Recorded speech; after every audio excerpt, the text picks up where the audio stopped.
As the 2027 Dimma Rumble approaches, I thought now would be a good time to recap the history of the Dimma Rumble. But to do this, we have to go all the way back to 2018. The first Rumble was known as the Seagull Rumble back in 2018 when there were only 20 competitors because the creator didn't have enough time or patience to make 30.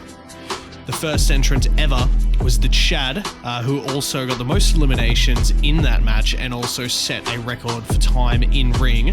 He was followed by Filthy Frank, which really ages this video, and you know, the video itself sucks. Don't go and watch it. This is what the recap is for. The first elimination ever was actually on Filthy Frank by Dr. Entropy, so that's a bit of fun. There were a few other character introductions there. We had Aang, we had Crash Bandicoot, we had the Virgin as well, and Palkia eliminated Charizard to win it. He came in at number 16 and Charizard was number 20, which set off their beef. This video also has a lot of Kanye West glazing, which also ages it pretty well. This was back when, you know, back when we thought he had something going on, but hey, we live and learn. The true beginning, I say, the 2024 Dimma Rumble. Introduced by Chris McLean, we had James Corden and Leon Kennedy start us off. Palkia and Charizard's beef sort of bled over into this match. There was a bit of deception at the start. We got some notable entrants here. The Hunter, Elon Musk, Ben Shapiro, Jordan Peterson, of course, and his rivalry with the Minions truly began here after he got 7 eliminations on characters including the Human Cigarette and Homelander. Bob the Minion eliminated him. Ever since then, the two have been beefing. We also saw that the Chad and the Virgin had squashed whatever beef that they had. They didn't even get to interact in the first one. Cortex took Crash Bandicoot's spot because Entropy was fucking around with him backstage, which was just not on. Sonichu set a record for the shortest time in the ring. He only lasted 7 seconds. And Oliver Quick won the match. He entered in at number 18 and then slid out of the ring under the ropes.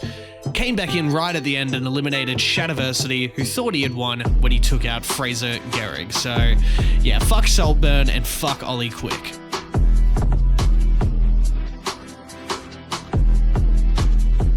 Following that, we had the 2025 Dimma Rumble, sponsored by White Monster Energy, of course.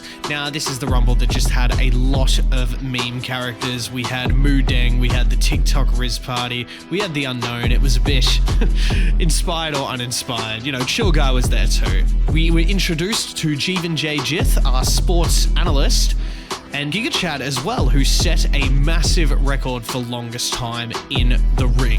This was also the same Rumble where we had heaps of Bloodborne characters, and the Chad returned, not looking too hot after his previous appearance. Jordan Peterson came in, did not perform very well.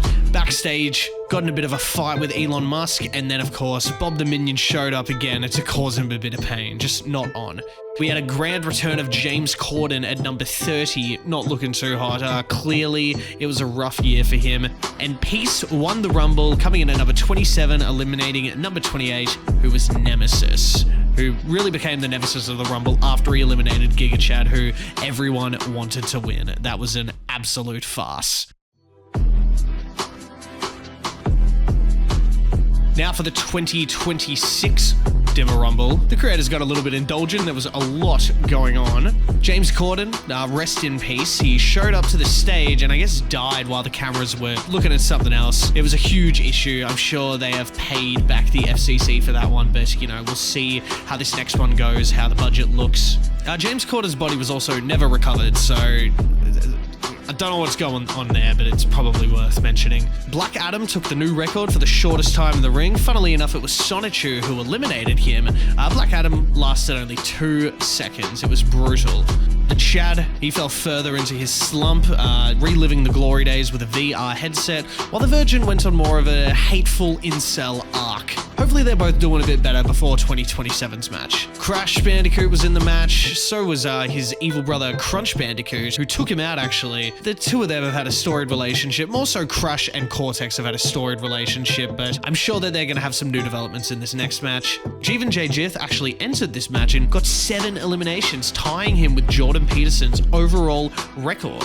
Jordan Peterson, speaking of, actually tied with the Chad for the most overall eliminations in this match, both of them being on 8, but after the minions distracted him when Thanos entered, his night was over. Couple notable other characters that night. We had Captain Australia, Adolf Elfler, who Elon Musk really liked, and Coney 2012, who, you know, sort of almost ruined the night, but, you know, we all saw at the end, Davy Jones came in, he was number 30, he eliminated Luffy, and then he eliminated Adolf Elfler, who tried to pull an ollie quick, but hey, you live and learn, and Davy Jones knew what the fuck was up.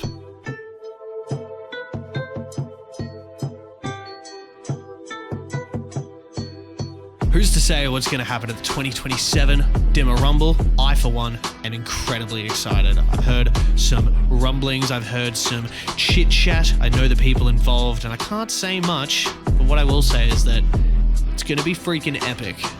Yes, I can confirm it will be Le Epic Bacon.